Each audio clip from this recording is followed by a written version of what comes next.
নাই যে আমি মিলিজুলি চতিয়া অঞ্চলৰ মানুহ আসলে একত্ৰিত হৈ আছো। গতিকে চতিয়া ৰত্ন হিচাপে মোক যেতিয়া সন্মান জনাইছিল তেতিয়া এই অঞ্চলৰ পৰা যথেষ্টখিনি মানুহ তাত অংশগ্ৰহণ কৰিছিল। ইয়াত বসবাস কৰা আমাৰ নেপালী সম্প্ৰদায়ৰ মানুহ, ইয়াত বসবাস কৰা আমাৰ ইছলাম ধৰ্মৰ মানুহ, ইয়াত বসবাস কৰা আমাৰ শিলকাছ মানুহ, ইয়াত বসবাস কৰা আমাৰ কোচ কলিতা মানুহ, ইয়াত বসবাস কৰা বিহাৰী সম্প্ৰদায়ৰ মানুহ, বংগভাষী মানুহ, আমি সকলোৱে আচলতে চতিয়াৰ সন্তান হিচাপে আমাৰ মাজত এটা মিলামিলি, আমাৰ মাজত এটা আস্থা বিশ্বাস আছে। আৰু এতিয়া যিহেতু ডিলিমিটেশ্যনত প্ৰায় 10,000 ভোট আমাৰ নগাঁৱৰ সমষ্টিত 1 নম্বৰ আৰু 2 নম্বৰ গাঁও পঞ্চায়তৰ পৰা সোমালে, আৰু ইয়াত আমি যিবিলাক আচলতে সমস্যাৰ সন্মুখীন হৈ আছিলোঁ এই কথাবিলাক বিভিন্ন সময়ত ডিলিমিটেশ্যনৰ পিছত আপোনালোকৰ মাজলৈ আহি বহুখিনি আলোচনা বিবেচনা কৰা হৈছে।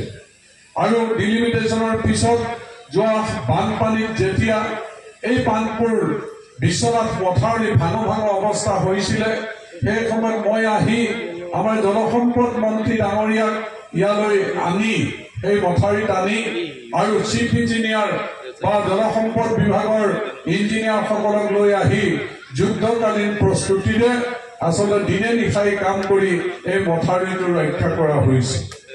2026 আগত তেওঁ শপত গ্ৰহণ কৰিব আৰু অসমৰ মুখ্যমন্ত্ৰী হেনো সলনি হ'ব, যিটো তেওঁ কথা কৈছে, আৰু তেওঁ যুদ্ধ হ'ব বুলি কৈছে, কি ক'ব? এইটো যুদ্ধ কৰোকে থাকে, কিন্তু ৰণক্ষেত্ৰলৈ যে নাহে, তেওঁ ৰণক্ষেত্ৰত আচলতে কেনেকৈ সন্মুখীন হ'ব লাগে, তেওঁতো সেনানী লাগিব নহয়। আৰু তেওঁলোকে যুদ্ধ কেনেকুৱাকৈ কৰে, 21ৰ কথাটো মনত পেলালেই হ'ল দেখোন। 21ত তেওঁলোকে মুখ্যমন্ত্ৰী হ'বৰ কাৰণে, মন্ত্ৰী হ'বৰ কাৰণে এই যে জাগিৰোড পাৰ হৈ দিচাং ৰিচৰ্টত একে 10 দিনমান সাঁতুৰি নাদুৰি থাকিল নহয়, মন্ত্ৰীসভা বনালে।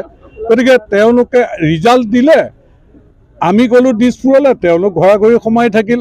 কংগ্ৰেছতো কথাটো তেনেকুৱাই হয়, ইলেকশ্যন হৈ গ'ল, ভোট হৈ গ'ল, ৰিজাল্টৰ আগদিনালৈকে তেওঁলোকে মুখ্যমন্ত্ৰী হয়, মন্ত্ৰী হয়, চৰকাৰ হয়, ৰিজাল্ট ওলোৱাৰ পিছত আমি চৰকাৰ কৰোঁ, আমাৰ মুখ্যমন্ত্ৰী হয় আৰু আমি ৰাইজৰ সেৱা কৰোঁ।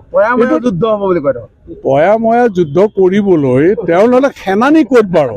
আজি ইয়াতে চাওকচোন, কংগ্ৰেছ দলৰ তেওঁলোকৰ থকা কিমান লিডাৰে আহি কংগ্ৰেছ দল ত্যাগ কৰি আমাৰ ভাৰতীয় জনতা পাৰ্টীত অংশগ্ৰহণ কৰিলে।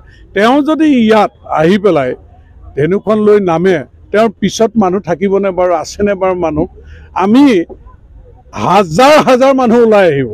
এই জনতাৰ সন্মুখত তেওঁলোকে যুদ্ধ কৰিবলৈ তেওঁলোকৰ সাহস ক'ত আছে বাৰু? তেওঁলোক হ'ল কাগজৰ বাঘ, তেওঁলোকৰ হুংকাৰ এইবিলাক থাকেই, আৰু এনেকুৱা হুংকাৰলৈ ভাৰতীয় জনতা পাৰ্টীয়ে কেতিয়াও চিন্তা নকৰে। আৰু এনেকুৱা জ্যোতিষী অসমত নালাগে যে তেওঁলোকে যিবিলাক আকাশী বাণী দিয়ে, সদায় আকাশী বাণীবিলাক কি হয় ক'ত নেমাৰে জানো?